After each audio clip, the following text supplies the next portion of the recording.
તો વિદ્યાર્થી મિત્રો આપણે છેલ્લે ચેપ્ટર નંબર 3 માં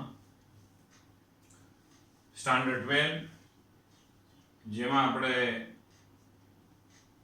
છેલ્લે ચર્ચા કરી હતી અવરોધકતા અને તાપમાન વચ્ચે સંબંધની આપણે ચર્ચા કરી હતી. પછી કોષના ઈએમએફ વિશે આપણે ચર્ચા કરી હતી. તો અવરોધકતા અને તાપમાન પર સંબંધ ધરાવતા આપણી પાસે અમુક સ્વાધ્યાયના દાખલાઓ છે. તો જે કંઈક આવી રીતે છે, જો સ્વાધ્યાયનો 5મો દાખલો છે, આપણી પાસે છે સમીકરણ શું છે કે ભાઈ ટી તાપમાન T0 એટલે સંદર્ભ તાપમાન ને અવરોધ R0. આપને ખબર છે કે સામાન્ય જે અવરોધક તાર હોય છે તેમાં જેમ જેમ તાપમાન વધારીએ તેમ તેમ એની અવરોધકતા વધતી જાય છે અને T તાપમાને તેનો અવરોધ R જેટલો હોય છે. અને આ અવરોધમાં જે આંશિક ફેરફાર થાય છે એકમ તાપમાનના ફેરફાર દીઠ અવરોધમાં જે આંશિક ફેરફાર થાય તેને આપણે અવરોધકતાનો તાપમાન ગુણાંક કહેવામાં આવે છે. તો R બરાબર R0, એમની વચ્ચે સંબંધ દર્શાવતું સમીકરણ R બરાબર R0 1 plus alpha T minus T0 છે. આવું જે સમીકરણ છે, આ સમીકરણના એક નાના બધા દાખલાઓ છે જે ઉપયોગી છે, પર બોર્ડની પરીક્ષાઓમાં પણ પૂછાય છે એવા દાખલાઓ છે. જો સૂત્ર આપને આવડતું હોય તો દાખલાઓ થઈ જશે. તો જો જોઈએ 27°C તાપમાને જોજો બરોબર 27°C તાપમાન છે, સંદર્ભ તાપમાન છે, ત્યારે અવરોધ R0 100 ઓહ્મ છે. હવે જો કેટલું તાપમાન કરી નાખવામાં આવે તો અવરોધ વધીને 117 થઈ જાય. આલ્ફા જે દ્રવ્ય છે દ્રવ્ય માટે આલ્ફાની વેલ્યુ 1.7 × 10⁻⁻4 આપને આપવામાં આવે છે.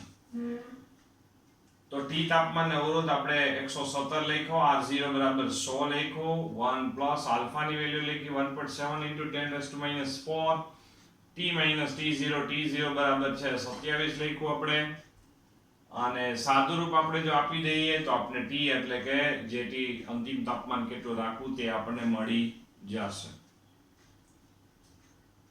ત્યાર પછી જો આના જેવો જ એક્ઝેક્ટ સ્વાધ્યાયનો 8મો દાખલો પણ છે, જોવો જોઈએ. સ્વાધ્યાયના 8મા દાખલામાં આપણે એમ કીધું છે કે એક અવરોધને 230 વોલ્ટે રાખવામાં આવે તો તેમાંથી 3.2 એમ્પિયર જેટલો શરૂઆતમાં પ્રવાહ પસાર થાય છે. તો જેથી આ 230 ના છેદમાં 3.2 કરો એટલે 71.875 ઓહ્મ એટલે કે શરૂઆતનો અવરોધ મળી જાય. અને જ્યારે આપણે સ્વિચ ચાલુ કરી ત્યારે 3.2 એમ્પિયર જેટલો પ્રવાહ અવરોધમાંથી પસાર થયો અને ત્યારે તાપમાન 27°C હતું. હવે જો પ્રવાહ પસાર થવાને કારણે આપને ખબર છે કે અંદર અથડામણો થશે અને અથડામણોને કારણે ઉષ્મા ઉત્પન્ન થશે એટલે જેથી તાપમાન વધશે. તાપમાન વધશે તો તમને ખબર છે કે અવરોધનું મૂલ્ય વધશે. તો આપણે રકમમાં એમ કીધું છે કે પ્રવાહ શરૂઆતમાં જ્યારે સ્ટાર્ટ થાય છે ત્યારે 3.2 એમ્પિયર જેટલો પ્રવાહ ખેંચે છે અવરોધ. પછીના સમયે એક સ્થાયી પ્રવાહ છે 2.8 એમ્પિયર જેટલો થઈ જાય છે.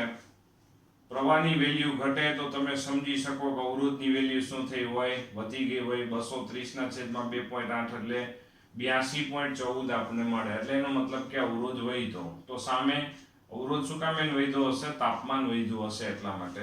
તો આપણે પૂછ્યું છે કેટલું તાપમાન વધીને થયું હશે. સામે તમને છે ભાઈ આલ્ફાના મૂલ્ય પણ આમે આ રકમમાં આપવામાં આવેલું જ છે. તમારે T શોધવાનું છે. ટૂંકમાં વાત આમાં છે, આ જે હતું એના જેવી જ વસ્તુ છે, પણ આમાં વોલ્ટેજ અને પ્રવાહ આપ્યા છે. T0 27°C તાપમાને 71.875 ઓહ્મ અવરોધ છે. T તાપમાને અવરોધ 82.14 છે. આપણે T તાપમાન શોધવાનું છે. ફરી પાછું એની સમીકરણ એવાને એવા ડેટા સાદુરૂપ આપો T મળી જશે.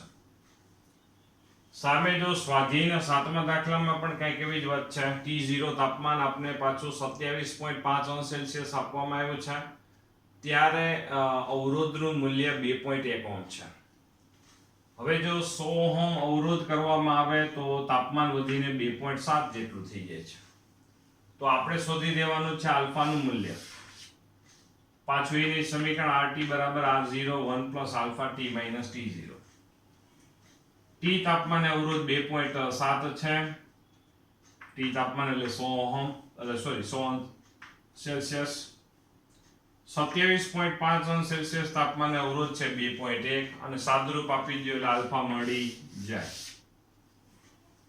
ત્યાર પછી સ્વાધ્યાયનો આપણી પાસે છઠ્ઠો દાખલો પણ છે, જોવો જોઈએ. એક તાર છે, વાહકતા છે, એની લંબાઈ છે 15 મીટર જેટલી છે, તેનું આડછેદનું ક્ષેત્રફળ 6 × 10⁻⁷ મીટર સ્ક્વેર જેટલું છે અને અવરોધનું મૂલ્ય 5 ઓહ્મ છે. તો એની અવરોધકતા કેટલી હશે? બહુ સાદો દાખલો. R = ρl/a, તો ρ = RA/L. એમાં R ની વેલ્યુ 5 આપી છે, A ની વેલ્યુ 6 × 10⁻⁷ છે અને L ની વેલ્યુ 15 છે. સાદુરૂપ આપી દો તો તમને છે અવરોધકતા મળી જશે. તો આ થઈ ગયો સ્વાધ્યાયનો છઠ્ઠો દાખલો. આ બધા સીધા સાદા દાખલાઓ છે, બધા એકદમ, જે તમે જોઈ શકો અને આવી રીતે તમે છે પણ લખી પણ નાખજો તમારી નોટબુકમાં. આવી રીતે વ્યવસ્થિત, બહુ એક જ સૂત્ર પર આધારિત દાખલાઓ છે. ત્યાર પછી જો આપણે આગળ વધીએ છીએ,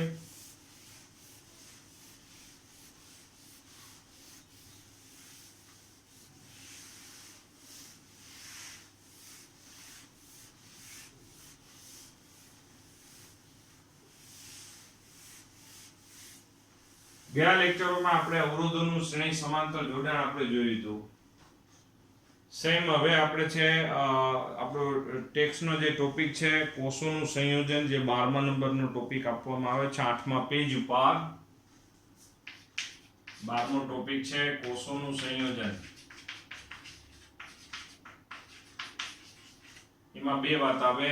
જેમ અવરોધોમાં પણ શ્રેણી અને સમાંતર જોડાણ હોય છે, એમ કોષો માટે પણ શ્રેણી અને સમાંતર જોડાણ હોય છે. તો પેલા કોષ વિશે પ્રાઇમરી જો માહિતી લઈ લે, તો અહીંયા કોષમાં તમને ખ્યાલ છે, ફરીથી આપણે કહી દઈએ, જે ગયા પીરિયડમાં આપણે વાત થઈ હતી, આ બે જે ધ્રુવો છે, અહીંયા છે આમ દ્રાવણ ભરેલું છે, જેને વીજ દ્રાવણ કહેવામાં આવશે. વીજ દ્રાવણમાં આયનો હોય છે. આયનોની ગતિને કારણે વિદ્યુતનું વહન થાય છે. એક આ ધન ધ્રુવ છે, બીજો ઋણ ધ્રુવ છે. તો અહીંયા એક આપણા માટે ધારો કે P છેડો છે અને એક ધારો કે N છેડો છે, એમ આપણે વિચાર કરીએ. આપણે કોષ માટે આવી રીતે કંઈક વાત હતી, V = ε - IR. આ એપ્સાઇલોન નું આપણે નામ પાડ્યું હતું EMF. EMF ને આપણે કહેવાય ઇલેક્ટ્રોમોટિવ ફોર્સ. ભલે નામમાં ફોર્સ છે પણ હકીકતમાં ફોર્સ નથી, આ ઉર્જા છે. EMF એટલે આમ થાય, એનો એકમ જૂલ પર કુલમ અથવા તો વોલ્ટ. સાદી ભાષામાં આપણે EMF લખ્યું હતું કે શું બેટરીના રસાયણ દ્વારા 1 કુલમ વીજભાર દીઠ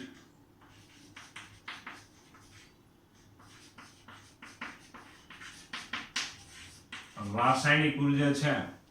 કોષમાં જે રાસાયણિક પ્રક્રિયાઓ થાય છે એની જે ઉર્જા છે, એ રાસાયણિક ઉર્જા છે જે કોષની રાસાયણિક ઉર્જા પરિપથને મળવાની છે.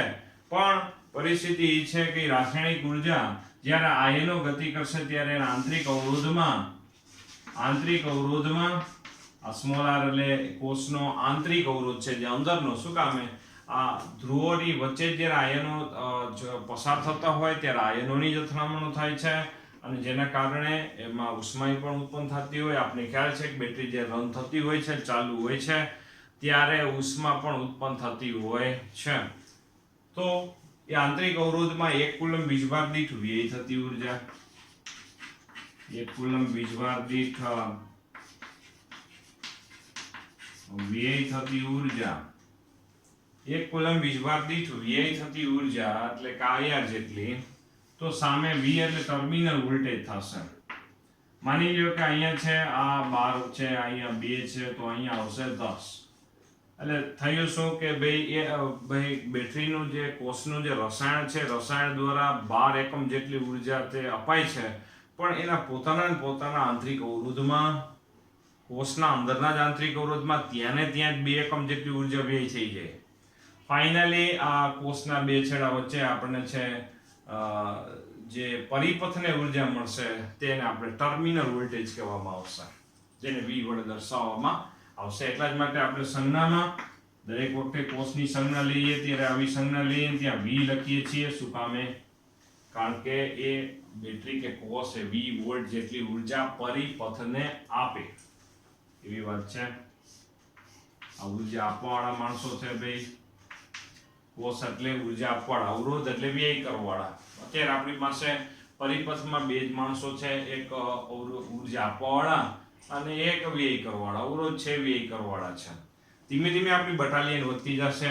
અત્યારે બેટરી છે, અવરોધ છે અને હજી એક કેપેસિટર. બરાબર, આ બધા હજી મિક્સ નથી કર્યા, પણ એક એક ઉપકરણ. જેમ ચોથા ચેપ્ટરમાં તમને ખબર હોય તો ગુચડું તમે ભણી ગયા છો. બરાબર, તો એ પણ આપણી એક વેરાયટી જ છે. તો કેપેસિટર, પછી રેઝિસ્ટન્સ, પછી ઇન્ડક્ટન્સ એટલે કે ગુચડાનો આપણે છે વિચાર કરશું છઠ્ઠા સાતમા ચેપ્ટરમાં. અને આ બધા એને ભેગાઈ કરીશું આપણે. અત્યારે આપણે ત્રીજા ચેપ્ટરમાં બે જ માણસો છે, કોષ ઉર્જા આપવાવાળો, અવરોધ ઉર્જા વ્યય કરવાવાળો છે. તો એમાં અવરોધોનું શ્રેણી સમાંતર જોડાણની વાત કરી છે. અને એ અવરોધોનું શ્રેણી સમાંતર જોડાણ છે જેમ કેપેસિટર કરતા ટોટલી ઊંધા સૂત્ર છે. તો કેપેસિટરમાં જેવી રીતની મદદથી આપણે છે સોલ્યુશન કરેલું છે, સેમ એવી બધી રીતનો ઉપયોગ કરી અને આપણે અવરોધો માટે સમતુલ્ય અવરોધ મેળવી શકાય એવું છે. તો બધા લીથાના સમતુલ્ય અવરોધવાળા જે MCQ છે એ બધાય ગણવા જ મળજો, કે જેથી વહેલી તકે આપણે છે વધારે વધારે આપણે MCQ ઝડપથી સોલ્વ તમારાથી થઈ શકે એવા છે. ત્રીજા ચેપ્ટરના હવે તમને સહેલા પડશે, કારણ કે આપણે બીજા ચેપ્ટરના કેપેસિટન્સના આપણે ડેપ્થથી કરેલા છે એટલા માટે. કોષના સંયોજનમાં હવે એમાંય શ્રેણી અને સમાંતર જોડાણ આવશે. એમાં પહેલી વાત છે, જો 8મા પેજ ઉપર આપણા લીથામાં શ્રેણી જોડાણ આપવામાં આવે છે. શ્રેણી જોડાણ તો આ થઈ ગઈ બે બેટરી, બંને બેટરી આનો EMF એપ્સિલોન 1 છે અને એપ્સિલોન 2 છે. બંનેનો આંતરિક અવરોધ એ જુદો જુદો છે. માની લો કે આનો આંતરિક અવરોધ R1 છે, આનો આંતરિક અવરોધ R2 છે. સમતુલ્ય લેવું એટલે આમ બેન કાઢીને એક જ જોડવું, એને આપણે શું કહેવાય?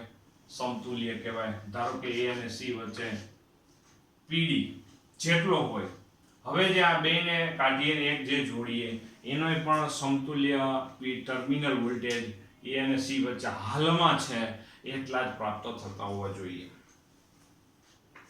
પ્રવાહ આવી રીતે દર્શાવી દઈએ. આ એમ્પિયર પ્રવાહ બતાવી દીધો, જોવો જોઈએ. તો હવે આનો ઉકેલ એટલે ભાઈ સમતુલ્ય એ જ કહેવાશે કે ભાઈ A અને C વચ્ચેનો PD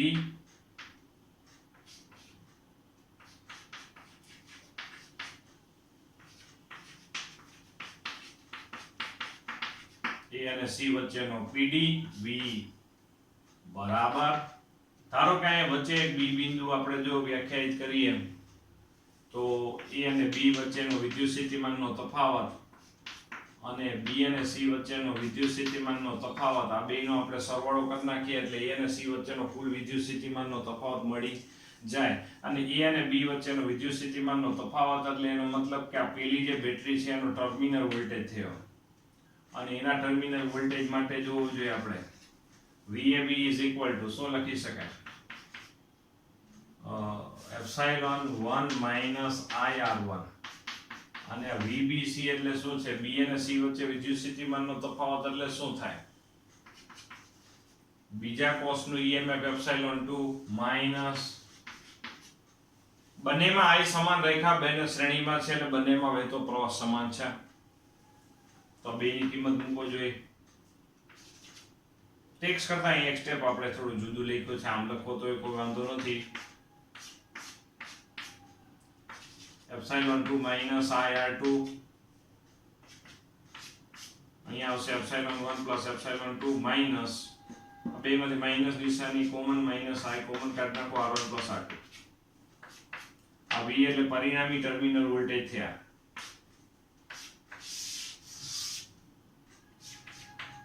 તો હવે આ પરિણામી અથવા તો સમતુલ્ય આપણે શબ્દ વાપરીએ તો સમતુલ્ય જો માટે વિચાર કરો તો V બરાબર minus I E equivalent. Equivalent એટલે એપ્સિલોન EQ એટલે EQ એટલે ઇક્વિવેલન્ટ એમ. તો પરિણામી EMF કેટલું થાય? બધાયના EMF ના સરવાળા જેટલું, પ્લસ અપ ટુ પ્લસ, એટલે આવી રીતે લખી શકાય. જો બધા છે બધાનું EMF જો સરખું હોત, સમાન મૂલ્યના હોત તો, અને R ઇક્વિવેલન્ટ બરાબર આપણે અહીંયા શું લખી શકાય, R1 plus R2 plus R2 plus, આમ શ્રેણીમાં છે એટલે અવરોધનો સરવાળો સ્વાભાવિક વાત છે. સામે છે આપણે અહીંયા શું લખી શકાય એવું હતું, જો બધાનું EMF સમાન હોત તો અહીંયા n એપ્સિલોન આપણે લખી કાઢતા, બરાબર. તો અહીંયા છે આપણા માટે જો શ્રેણી જોડાણ માટે આપણે પહેલા જો જોઈએ આ બેયનું સમતુલ્ય એટલે કે આ બેયને કાઢીને એક જ આપણે જોડીએ, એનું EMF ઇક્વિવેલન્ટ જેટલું હોવું જોઈએ, જે કોષ આપણે લેશું એનો આંતરિક અવરોધ R ઇક્વિવેલન્ટ એટલે બધાના આંતરિક અવરોધના સરવાળા જેટલું હોવું જોઈએ, અને આ આપણે A અને C વચ્ચે આપણે જોડી દઈએ તો પણ અહીંયા પ્રવાહ એમ્પિયર પસાર થશે. એટલે A અને C વચ્ચે પેલાય PD V વોલ્ટ હતો, હવે પણ કેટલો રહે, V વોલ્ટ જ રહે. એટલે આ બધાના EMF ના સરવાળા જેટલા EMF વાળો એક કોષ જોડી દેવો પડે, અને આંતરિક અવરોધના સરવાળા જેટલો એનો આંતરિક અવરોધ હોય એવો એક કોષ આપણે જોડીએ તો આ શ્રેણી જોડાણનો આ કોષ કેવો થાય, સમતુલ્ય કોષ કહેવાય. અને એના EMF ને એનું ઇક્વિવેલન્ટ EMF એટલે કે સમતુલ્ય EMF કહેવામાં આવે છે. તો જો 12મો ટોપિક 8મા પેજ ઉપર આપણે કોષોનું સંયોજન, જેમાં એક પરિપથ અને આવો પરિપથ અને એનો સમતુલ્ય પરિપથ દર્શાવેલો છે.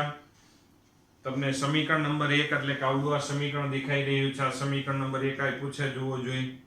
નીચે પછી આ સમીકરણ આપ્યું છે 2 નંબર, પછી E ઇક્વિવેલન્ટ એટલે આ બધાનો સરવાળો એટલે એપ્સિલોન 1 પ્લસ એપ્સિલોન 2 આપ્યું છે, R ઇક્વિવેલન્ટ એટલે R1 પ્લસ R2 આમાં આપ્યું છે.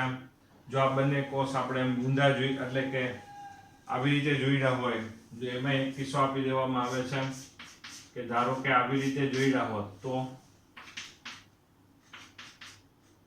ઋણે ઋણ આમ જોડી દીધા હોય તો આ જોડાણ વિરોધક જોડાણ કહેવાય. આ સહાયક, આમાં બે કોષ એકબીજાને સહાય કરે છે, અને બંને કોષ એકબીજાને વિરોધક સ્થિતિમાં છે તો E ઇક્વિવેલન્ટમાં આપણે શું આવશે, બેયના EMF ની બાદબાકી આવશે. જ્યારે આમાં આંતરિક અવરોધમાં ક્યાંય બાદબાકી ન હોય, અવરોધમાંથી આમથી જાવ આમથી જાવ, હંમેશા અવરોધ નડે અને ઉર્જા ખર્ચાય, તો આવી રીતે વાત કરી શકાય. એપ્સિલોન 1 મોટા છે એવી રીતે આપણે વિચાર કર્યો છે, બરાબર.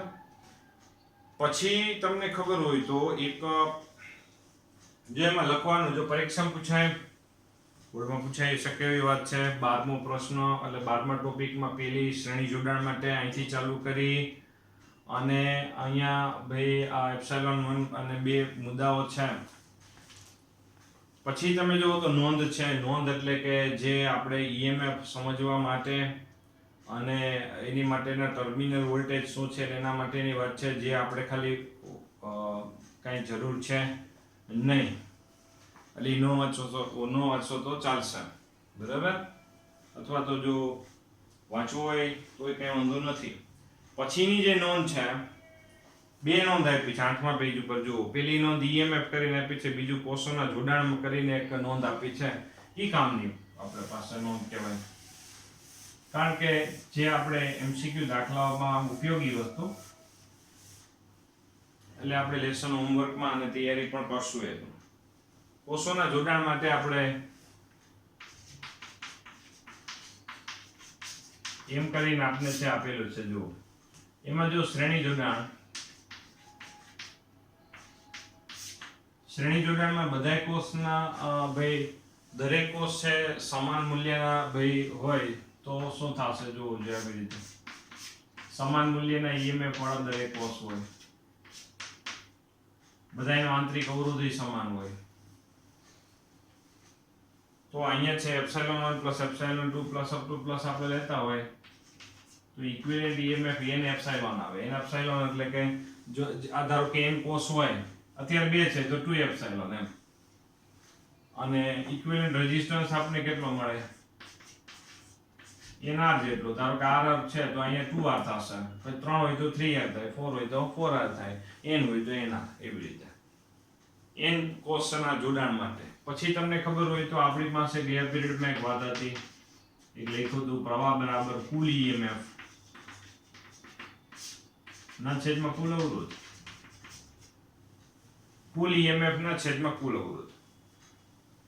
હવે ધારો કે આપણે છે વિચાર કરવો જોઈએ, અહીંયા છે આ પરિપથને એક બાહ્ય પરિપથ R સાથે જોડી દેવામાં આવ્યો હોય તો, કારણ કે બાહ્ય પરિપથમાં જોડો તો જ પ્રવાહ પસાર થાય, અને આ બાહ્ય પરિપથ છે એનું અવરોધનું મૂલ્ય કેપિટલ R જેટલું આપણે દર્શાવ્યું છે. હાલો, આ બાહ્ય પરિપથના અવરોધનું મૂલ્ય કેપિટલ R સ્વરૂપે દર્શાવ્યું છે, અને આ પરિપથમાં વહેતો પ્રવાહ I છે, તો કુલ બરાબર કુલ ઈએમએફ. કુલ ઈએમએફ કેટલું થાય અહીંયા એના એપ્સિલોન જેટલું, અને કુલ અવરોધ કેટલો થશે, આ બધાયનો પરિણામી આંતરિક અવરોધ એના જેટલો છે, અને બાહ્ય અવરોધ કેટલો છે, કેપિટલ R જેટલો. તો આ રીતે લખી શકાય. જોવું જોઈએ શ્રેણી જોડાણ માટે આ આપણા માટે કામની વસ્તુ. કુલ ઈએમએફ ના છેદમાં કુલ અવરોધ, R બાહ્ય અવરોધ છે. બાહ્ય કંઈક ને કંઈક આપણે વાહકતા કે તે જોડવાના જ હોય, અને એનો કંઈક તો આપણે અવરોધ મળવાનો જ છે, અને કંઈક અવરોધ મળશે એટલે આનો અવરોધ R, અને આ જે શ્રેણી જોડાણ છે એનો અવરોધ, આનો આંતરિક અવરોધ એના એટલે બધા આંતરિક અવરોધનો સરવાળો. તો આ આપણા માટે કામની વસ્તુ. જો એક આ આપણે કામની વસ્તુ મળી કે શ્રેણી જોડાણમાં દરેક કોષના ઈએમએફ નો આપણે શું કરી નાખશું, સરવાળો કરી અને કુલ ઈએમએફ મેળવી લેશું. એવી રીતે આંતરિક અવરોધ માટે બધાના આંતરિક અવરોધનો પણ આપણે શું કરીશું, સરવાળો કરીશું. તો આ થઈ ગયું આપણા માટે શ્રેણી જોડાણ. ત્યાર પછી પેજ નંબર 9 માં છે આપણે કોષોના સંયોજન માટે આ 12મો ટોપિક જ છે, અને એમાં આપણે છે સમાંતર જોડાણ છે. તો જોવું જોઈએ સમાંતર જોડાણ.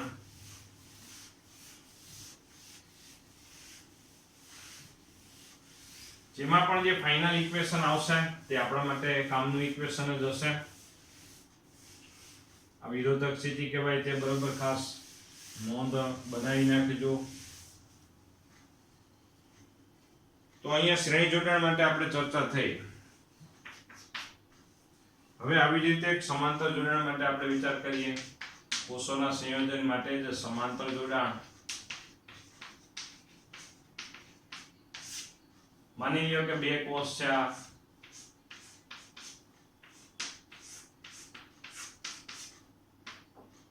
બંને કોષના ઈએમએફ એપ્સિલોન 1 ને એપ્સિલોન 2 છે, એટલે અલગ અલગ છે. હવે અહીંયા છે આપણે ટેક્સ્ટમાં આંતરિક અવરોધ ખાલી R1 વડે દર્શાવી દેવામાં આવે છે. આનો આંતરિક અવરોધ માની લો કે R1 છે, અને આનો આંતરિક અવરોધ ધારો કે R2 છે. આંતરિક અવરોધ જો આવી રીતે ટેક્સ્ટમાં તમને એક ફિગર પણ જોવા મળશે. આ બેટરીને કારણે I1 જેટલો પ્રવાહ છે, આ બેટરીને કારણે I2 જેટલો પ્રવાહ છે. આ જંક્શન A પાસે, જંક્શન એટલે કે ત્યાં સોરી B1 છે, નામ પાડેલું છે આપણી ટેક્સ્ટમાં. આ B1 પાસે આ બે પ્રવાહનો સરવાળો થઈને કુલ પ્રવાહ I જેટલો પ્રાપ્ત થાય છે. આવી રીતની એક આકૃતિ છે. તો હવે તમે જોઈ શકો કે આ જે આકૃતિ છે એમાં રિનોવેશન કરવું હોય તો એ થઈ ગયું છે. તમારા આંતરિક અવરોધ દર્શાવવો હોય તો સામાન્ય રીતે અવરોધ દર્શાવવા માટેની સંજ્ઞા આવી છે, જોજો બરોબર. પણ એક અન્ય બે રેફરન્સ બુકના અંતે બધે જો તમે તપાસ કરો તો આંતરિક અવરોધ દર્શાવવા માટે એક આવી સંજ્ઞા પણ છે. બોક્સ કરીને અવરોધ દર્શાવી દો એટલે આ શું દર્શાવ્યું કહેવાય, આંતરિક અવરોધ. અને આ અવરોધ તમારા ધ્યાનમાં પણ રહેશે. ધ્યાનમાં રહેશે એટલે તમને ભૂલાઈ ન જાય કે આમાં અવરોધનું વર્ણન કરવાનું છે. નહીતર આમાં ખાલી R1 R2 લખી નાખો ઘણી વાર. બોર્ડની પરીક્ષામાં આવી રીતે R1 R2 દર્શાવવું કોઈ ટેન્શન નથી, બરાબર. જો આવી રીતે આમ દર્શાવ્યું હોય તો તમને આંતરિક અવરોધ તમારા ધ્યાનમાં રહે. જો આ પરિપથ છે તો આ પરિપથ આપણે જો વિચાર કરીએ તો આમાં આંતરિક અવરોધ આપણે લખ્યો ખરા, પણ ચિત્રમાં ફિગરમાં ડાયરેક્ટ છે આપણે આંતરિક અવરોધ ન દેખાય તો ઘણીવાર આપણે એવું થાય કે અહીં આંતરિક અવરોધ નથી, એટલે અથવા તો એવું મગજમાં આવી જાય આંતરિક અવરોધ આપણે અવગણી નાખીએ તો હેરાન થઈ જાય. એટલે આંતરિક અવરોધ આવી રીતે દર્શાવો બોર્ડની પરીક્ષામાં હતે તો કોઈ ટેન્શન છે જ નહીં, બરાબર. ચાલે એવી જ વસ્તુ છે. એટલે આવી એક પ્રણાલી છે આંતરિક અવરોધ દર્શાવવા માટેની.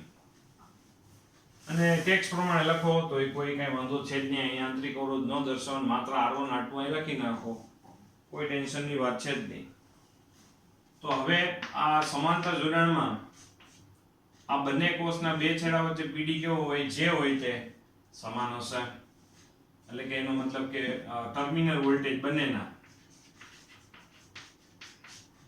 પ્રથમ કોષ માટે ટર્મિનલ વોલ્ટેજ V બરાબર epsilon minus I1 R1. V એટલે બંનેના ટર્મિનલ વોલ્ટેજ કેવા હશે? બીજા કોષ માટે પણ ટર્મિનલ વોલ્ટેજ તો એ જ રહેશે, કારણ કે સમાંતર જોડાણ છે એટલા માટે. ખાસ બાબત જુઓ, અહીંયા છે આપણે છે I1 ને આ બાજુ લઈ જાઓ, V ને આ બાજુ લઈ આવો, તો I1 બરાબર આપણે શું મળશે? Epsilon 1 minus V. આને આ બાજુ લઈ આવ્યા, V આ બાજુ લઈ આવ્યા, અહીંયા જે R1 છે એ R1 ને પાછો છેદમાં લઈ જાઓ, એટલે કે અહીંયા I1 બરાબર એક એવું સમીકરણ મળી જાય. સામે I2 બરાબર એ આપણને છે એપ્સિલોન 2 માઈનસ V છેદમાં R2 એવું સમીકરણ મળે, જોવું જોઈએ. હવે અહીંયા જંકશન પાસે આ બે પ્રવાહનો શું થાય? સરવાળો થાય, એટલે કે કુલ પ્રવાહ જંકશન પાસે I બરાબર શું લખી શકાય? I1 પ્લસ I2 લખી શકાય, જોવું જોઈએ. તો તેમાં I1 બરાબર આપણે અહીંયા શું લખી શકાય? એપ્સિલોન 1 માઈનસ V ના છેદમાં R1 plus epsilon 2 minus V ના છેદમાં R2 I બરાબર, જો હવે આ બેયને R1 આપણે આપી દઈએ તો સમીકરણમાં શું થશે કે I is equal to epsilon 1 ના છેદમાં R1 પ્લસ એપ્સિલોન 2 ના છેદમાં R2. આ V વાળું પદ આપણે એટલે માઈનસ V ના છેદમાં R1 માઈનસ આપણે કોમન લઈ લઈએ, એટલે V પ્લસ કા પછી V આમાં કોમન લઈ લઈએ, તો માઈનસ V કોમન, તો 1 upon R1 plus 1 upon R2. હવે આ V ને આપણે છે આમાં કરતા બનાવી દઈએ, તો V is equal V કાઉન્સમાં 1 upon R1 plus 1 upon R2 is equal to, અને આ બાજુ લઈ ગયા એટલે પ્લસ થઈ ગયા, અને આ બાજુ લઈ ગયા એટલે માઈનસ થઈ જાય. Epsilon 1 upon R1 plus epsilon 2 ના છેદમાં R2, જે epsilon 1 upon R1 plus epsilon 2 ના છેદમાં R2. I ને આ બાજુ લખ્યા એટલે શું થયું? Minus I. જોજો બરોબર, આ બાજુ ગયા માઈનસ થઈ ગયા. જેમ શ્રેણી જોડાણ માટે પણ ટર્મિનલ વોલ્ટેજ V નું સમીકરણ થયું હતું, એમ અહીંયા પણ B1 અને B2 વચ્ચેના ટર્મિનલ વોલ્ટેજ એટલે PD નું સમીકરણ તારવવાના છીએ. તો પહેલા અહીંયા લસા લઈ લેજો, જો અહીંયા શું આવશે? Epsilon 1 R2 plus epsilon 1 R2 sorry R1, ટૂંકમાં અહીંયા R2 આવી જશે, અહીંયા R1 આવી જશે, છેદમાં R1 R2 minus I epsilon 1 R2 plus epsilon 2 R1, અહીંયા R1 R2 માઈનસ I, અહીંયા લસા લીધો એટલે I ની સાથે R1 R2 ગુણાઈ ગયા.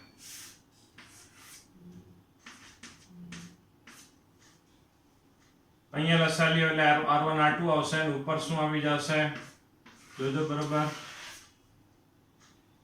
અહીંયા શું આવી જશે? જોવું જોઈએ, R1 પ્લસ R2 ના છેદમાં R1 R2.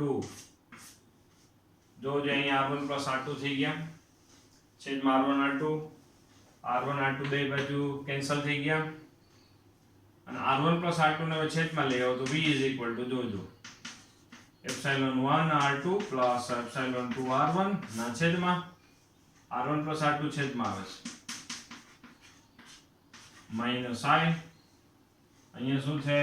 R1 R2 ના છેદમાં, જો R1 પ્લસ R2 છેદમાં આવે છે. હાલો, આ સમીકરણ થઈ ગયું ફાઇનલ. આ ટર્મિનલ વોલ્ટેજ એટલે કે આ બંને કોષને કાઢીને એક જ જે કોષ જોડો એનો ટર્મિનલ વોલ્ટેજ પણ V જેટલો રહેવો જોઈએ. સામે એનું છે ઇક્વિવેલન્ટ EMF, આટલું થવું જોઈએ અને સામે ઇક્વિવેલન્ટ એટલે સમતુલ્ય આંતરિક અવરોધ આટલો થવો જોઈએ અને એમાં પણ આમાં એક કુલ પ્રવાહ આ એમ્પિયર બંને કોષના સમાંતર જોડાણ દ્વારા કુલ પ્રવાહ I મળે છે પરિપથમાં.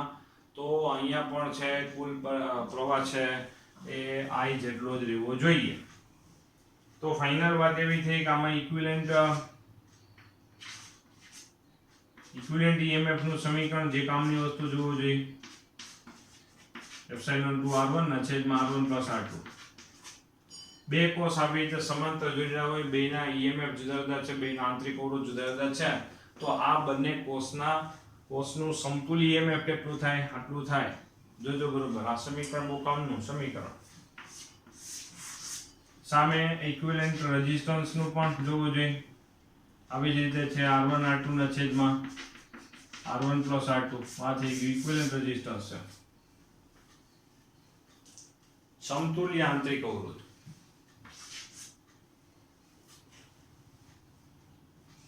તો અહીંયા છે આપણા માટે આવી રીતે આપણે દર્શાવી શકાય. ત્યાર પછી ધારો કે આ સમાંતર જોડાણ માટે ધારો કે આપણે સમાન મૂલ્યના કોષ n જેટલા જોડેલા હોય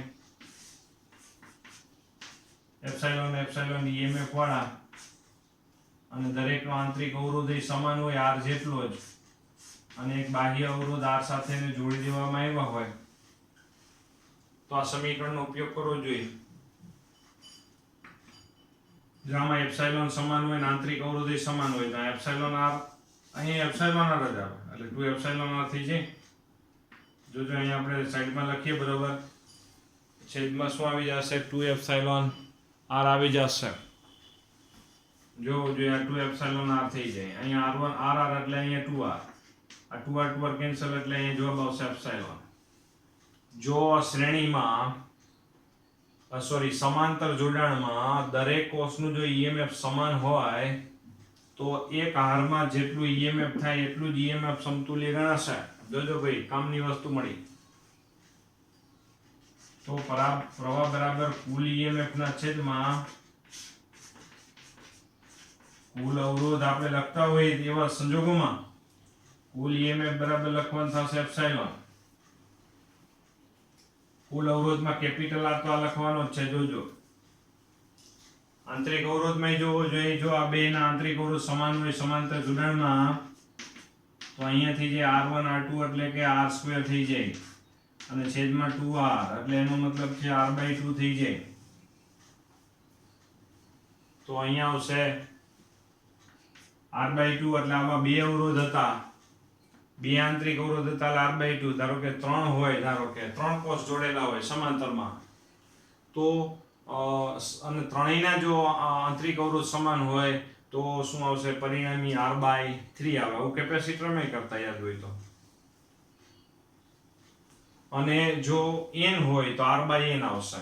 તો અહીંયા લખી શકાય r/n લખી શકાય. આનું લસાલ્યો જોઈએ તો I n લસાલ્યો તો અહીંયા n આવશે અને અહીંયા n આવી જશે એટલે n એપ્સિલોન ના છેદમાં r + r/n. તો અહીંયા આપણે છે શ્રેણી કે સમાંતર જોડાણમાં જો સમાન મૂલ્યના EMF વાળા કોષ શ્રેણી કે સમાંતર જોડાણમાં જોડેલા હોય તો સમતુલ્ય EMF માટે કેવી રીતે પ્રક્રિયા થાય તેના ઉપર આધારિત આપણે વાતો થઈ. તો અહીંયા છે આપણા માટે સૂત્રમાં તમે જોવો તો ચેન્જીસમાં શું છે કે આ જો બે સૂત્ર આમાં એક હારનું જેટલું EMF હશે એટલું જ સમતુલ્ય EMF ગણાશે. ભલે સમાંતર જોડાણમાં n કોષ આપણે જોડેલા હોય તો એક હારનું જેટલું EMF હશે એટલું જ પરિપથનું કુલ EMF ગણવામાં આવશે. ખાસ બાબત, કામની વસ્તુ. તો આવી રીતે આપણે શ્રેણી અને સમાંતર જોડાણ માટે આપણે ચર્ચા થઈ અને જે શ્રેણી અને સમાંતર જોડાણ માટે આપણે લીથામાં જોવું જોઈએ. શ્રેણી જોડાણ માટે તો આપણે વાંચી ગયા તે સમાંતર જોડાણ માટે જોવું જોઈએ. સમાંતર જોડાણ માટે આપણે અહીંયા છે આપણે આ જો ઇક્વેશન v અહીંયા સુધી આપણે જોવું જોઈએ. આ સમીકરણ નંબર તમને છે 3 દેખાય છે. v = E equivalent minus IR અને ત્યાર પછી આપણી પાસે છે ઈ ઇક્વિવેલન્ટ અને આર ઇક્વિવેલન્ટના બંનેના સૂત્રો છે, જોવું જોઈએ આર્યા. ત્યાર પછી જો n કોષો જોડેલા હોય તો તમને ખબર જ છે કે સમાંતર જોડાણ માટે 1/r³ બરાબર 1/r1 + 1/r2 + up to plus. એવી જ રીતે E equivalent upon R equivalent is equal to epsilon 1/r1 plus epsilon 2/r2 plus up to plus એવી રીતે લખી શકાય. ત્યાર પછી જો નોન સ્વરૂપે જો અવરોધ R સાથે જોડેલ હોય તો કોષોના શ્રેણી અને સમાંતરના જોડાણોને જો આ મેં જે નોન સ્વરૂપે છે એનું ચિત્ર બનાવ્યું છે. એટલે જે પેલું સૂત્ર છે I n epsilon ના છેદમાં r plus nr, જો આવું સૂત્ર, એમાં આ ફિગર ડ્રો કરી નાખો, બરાબર, બાજુમાં નોન સ્વરૂપે ખાસ કરીને. અને સમાંતર જોડાણ માટે તમે જોવું જોઈએ epsilon upon capital R plus small r ના છેદમાં n માટે આ ફિગર ડ્રો કરી નાખો એટલે તમારે છે લેફ્ટ હેન્ડ કામ આવશે. તો અહીંયા છે આપણે આ જે નોન સ્વરૂપે બાબત લખેલી છે, જે આપણે સામાન્ય રીતે પરીક્ષામાં છે લખીશું નહીં, પણ આપણા માટે MCQ માટે ખાસ ઉપયોગી છે, એટલે આપણે બરોબર તૈયાર કરીશું. આવતા લેક્ચરમાં આપણે કિર્ચોફનો પ્રથમ નિયમ અને બીજા નિયમ ઉપર આધારિત આપણે ચર્ચા કરવાના છીએ, અને જે પણ આપણા માટે ખૂબ જ ઉપયોગી છે.